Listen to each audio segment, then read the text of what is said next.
মৃতদেহ উদ্ধার, ঘটনাস্থলে উদ্ধার দুটি আগ্নেয়াস্ত্র ও 6 রাউন্ড গুলি। নরেন্দ্রপুরের নবগ্রামের ঘটনায় চাঞ্চল্য, ফ্ল্যাটে যুবকের গুলিবিদ্ধ দেহ উদ্ধার, ঘটনাস্থলে উদ্ধার দুটি আগ্নেয়াস্ত্র 6 রাউন্ড গুলি। অর্পণ রয়েছে আরো বিস্তারিত জানাবে। অর্পণ, প্রাথমিকভাবে পুলিশ কি মনে করছে, কি ঘটনা? দেখো, প্রাথমিকভাবে পুলিশের যেটা অনুমান, এই দিনই যার মৃতদেহ উদ্ধার হয়েছে অরূপ মণ্ডল, তার বান্ধবী এবং তার যে আরো এক বন্ধু, এই দুজনের বিরুদ্ধে পরিবারের তরফ থেকে লিখিত অভিযোগ দায়ের করা হয়েছে এবং তাদের দুজনকে নরেন্দ্রপুর থানার পুলিশ ইতিমধ্যেই গ্রেপ্তার করেছে। টাকা নিয়ে একটা সমস্যা ছিল এই বান্ধবীর সঙ্গে।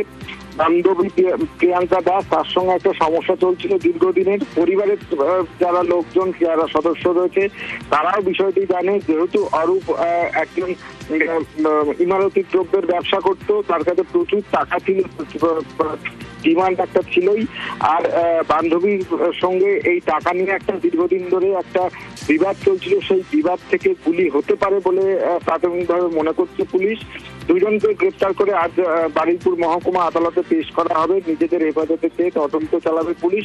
পরিবারের তরফ থেকে যেটা অভিযোগ করা হচ্ছে যে এই অরূপ মণ্ডল, যার মৃতদেহ উদ্ধার হয়েছে, তিনি লেফট হ্যান্ডি, অর্থাৎ সমস্ত কাজ বাঁ হাতে করত এবং তার যে গুলি চালিয়েছে, তার শরীরের একাধিক জায়গায় যে আঘাতের চিহ্ন রয়েছে এবং মাথায় যে গুলি চালিয়েছে সেটা ডান দিকে। অর্থাৎ পরিবারের পক্ষ থেকে স্পষ্টভাবে অভিযোগ করা হয়েছে যে তাকে খুব কাছ থেকে পরিকল্পনা করে তাকে গুলি করে খুন করা হয়েছে। এই খুনের পিছনে রয়েছে তার বান্ধবী এবং তার বন্ধু। ইতিমধ্যে সেই দুজনকে গ্রেপ্তার করেছে। এর পিছনে আর অন্য কোনো কারণ রয়েছে কিনা তা খতিয়ে দেখছে নরেন্দ্রপুর থানার পুলিশ। বেশ, ধন্যবাদ।